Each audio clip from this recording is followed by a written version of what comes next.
Hey buddy, I don't know what we should do for this week's episode. I'm kind of at a loss. Yeah, man, I don't know what I'm really feeling. Oh my god! What is that? Is there something on my face or what's... Dude, look behind you. What is it? Is it like a spider or something? Like literally, look behind you. Like right behind you. Is it in the hall or where am I looking? Crouch down and look to your sides. And we're clear over here. Holy crap! Hi! Yes!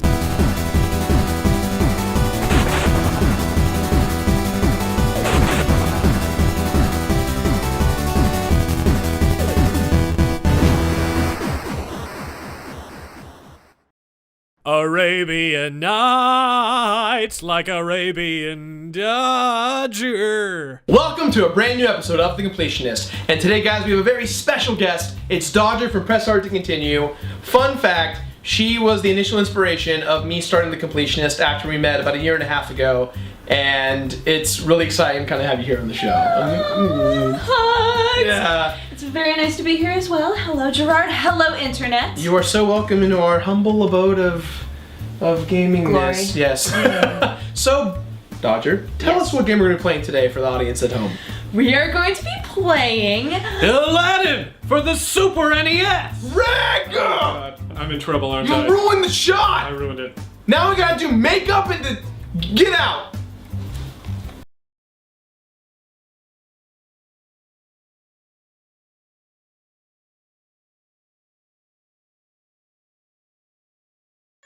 Aladdin! I don't know if you knew this, but this story is my absolute favorite out of the Disney tunes of the 90s. Robin Williams as Genie is really what defined it. What do you think, Dodger? Why did you choose it? I chose to complete this game with Gerard because it just reminds me of playing games with my brother. It holds a special place in my heart zones. But Beardman and Coffee Girl, why did you not play this one on Genesis? I played the one on Genesis. Does Aladdin get a weapon in this game? Aladdin had a sword in the other one, and it was extremely difficult and it sucked.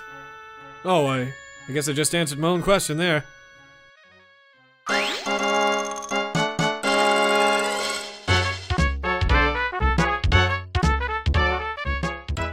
Well, I think everyone here knows the story, but in case you haven't seen the Disney film that grossed millions of dollars in the 90s, here's a recap.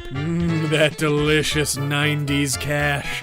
Okay, just a side note, the story is told with pictures and text, which is kind of boring if you ask me, but anyways, Aladdin is a street rat who has a sweet sidekick little monkey named Abu. Together, they live off of Agrabah's scraps. Hold it, Dodger. I think you mean Aghanim. Agrabah's scraps when Aladdin falls deeply in love with Jasmine, the princess of the land. The evil Jafar, who is trying to take over the throne, needs a peon to get him the lamp that is sealed in the Cave of Wonders. So, Jafar sends Aladdin to retrieve the lamp.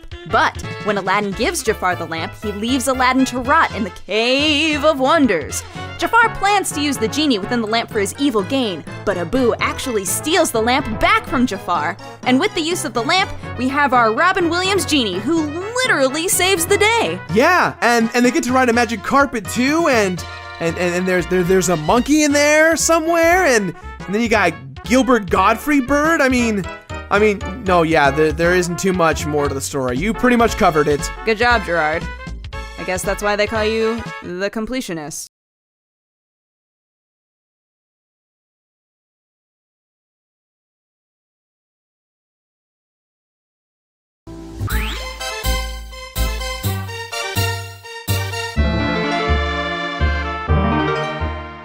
This is possibly my favorite aspect of this game. One thing that Capcom did very well was that they captured the Disney animation style beautifully. All of the character models look just like their big screen counterparts, and the levels are just as accurate. You guys remember our good friend who directed Goof Troop the game and later eventually helmed Resident Evil? He did this game too. You get to go through many different movie locations, such as the streets of Agrabah, Aghanim. the Cave of Wonders, and even the inside of the lamp. You really do get the feeling that you were playing an extended version of the film. The music is also very well adapted, too. Yes, it's that classic 16-bit music, but it's a welcoming sound to my ears. This game outshines the Genesis port tremendously. I mean, it just screams fun! Time out with Greg! That's me. Alright, time out. There was no way I could make it through this review without addressing the shortcomings of the Genesis version of this game. It is probably the most frustrating video game I have ever played in my entire life. Sure, I was 5 when my brother and I got this game, but man did we get frustrated. The first level just goes on, and there is no way a 5-year-old like me could have ever beaten it. However, at the end of the day, at least the music was pretty cool. That totally makes up for it. No, it doesn't. Well, at least the Sega splash screen is hilarious. Time in!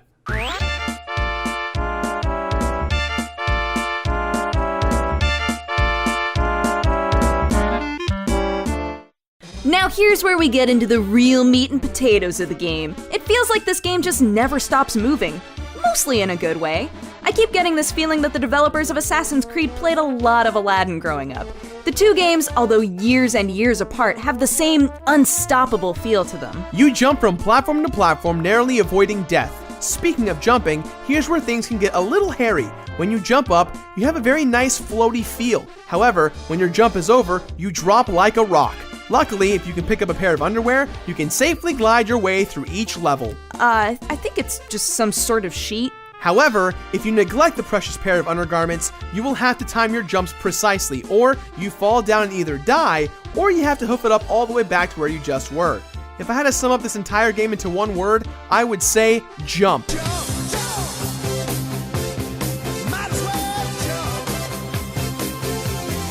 So, as you're jumping through each detailed level, you must collect a few items. There are the apples, which you can use to stun enemies, green gems to increase your max health, food to restore your health, a lamp for an extra man, red rubies, which there are 10 of in each stage, and golden scarabs to get access to Genie's break time. In the break time game, Genie plays Wheel of Fortune with you to get a nice little bonus. I wonder what happens if you land on the Genie panel. Genie's break time?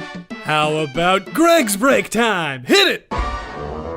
Mr. Gerard Khalil and caffeine-loving lady, I'm on the job, you big kebab. You ain't never had a friend, never had a friend. You ain't never had a friend, never had a friend. You ain't never had a friend like Greg. Yeah. You ain't never had a friend like Greg.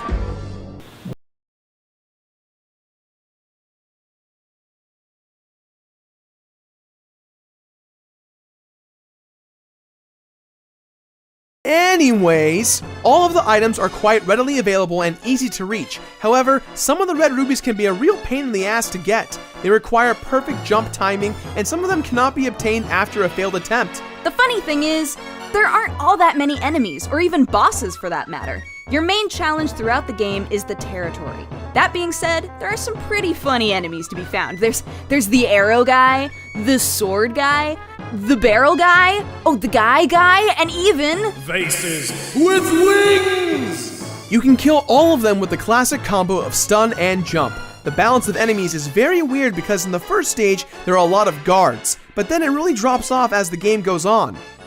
One of my favorite parts of the game are the magic carpet rides. You hop on Carpet's back and go for a ride. You can either fly through a lava-filled cavern, or just fly around Agrabah and collect floating gems. These were a nice change of pace from the constant running and jumping. Don't get me wrong, some of them were very difficult, but a nice change of pace.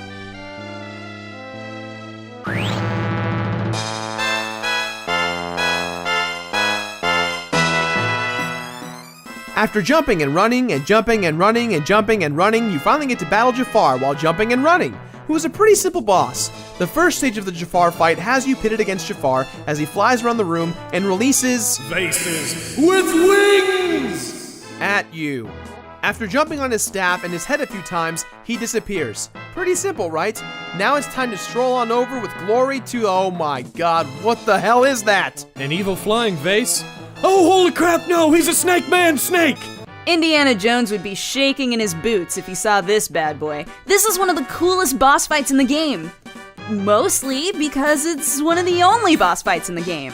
The entire battle feels so fluid as you bounce on the Snake Man's snake's back and jump on his snaky snake head.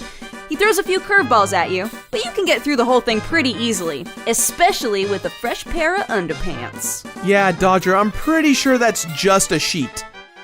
After you've defeated Jafar, you are greeted with pictures and text. How depressing. But if you get all of or most of the red rubies, you get.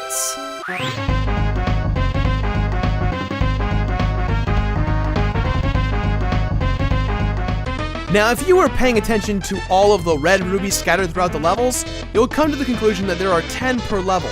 The game will also remind you via a results screen. Collecting a minimum of 70 will grant you the secret ending. Yeah, let's try that again. Collecting all said red rubies will give you the secret ending. The secret ending! I don't get it. Neither do I. Ah! You numbskulls! Even I knew this was coming because I checked ahead of time. The golden scarab! You get a golden scarab on the final screen! To the hall!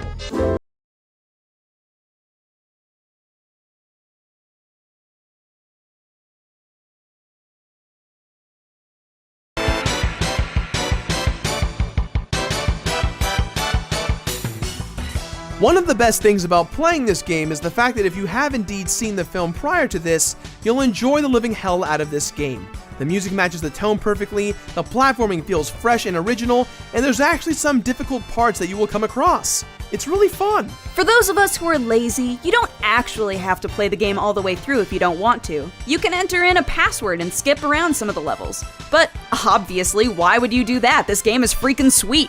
I know Square Enix is doing really well with the Disney and Kingdom Hearts collaboration, but just imagine if we had Capcom and Disney back to making games just like this. The SNES version of Aladdin is not only more superior than the Genesis version, but it also shows the great potential between Capcom and a great company like Disney. Oh, and I love this game so much. I've played it so many times, and it really just reminds me of all those moments hanging out and playing this game with my brother. With that in mind, guys, this game gets our completionist rating of complete. Cause you never had a friend like Greg! Greg! Hey! Complete it in Agrabah. Tagging him. Hey, I sang a song for you guys. I came up with all the words. And...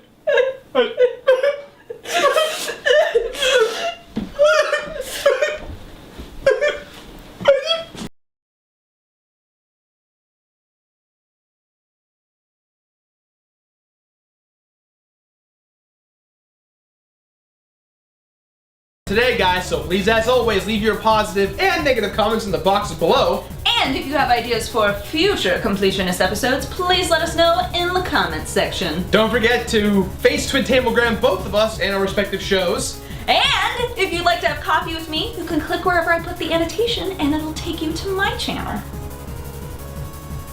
Yeah. What? Now, if you excuse us, we're gonna go, join Greg in his dancing. Yeah, I don't know how this one's gonna go.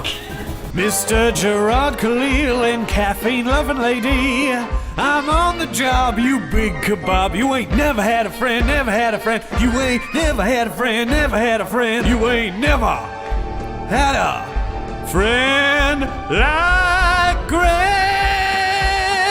Yeah. You ain't never had a friend like Greg.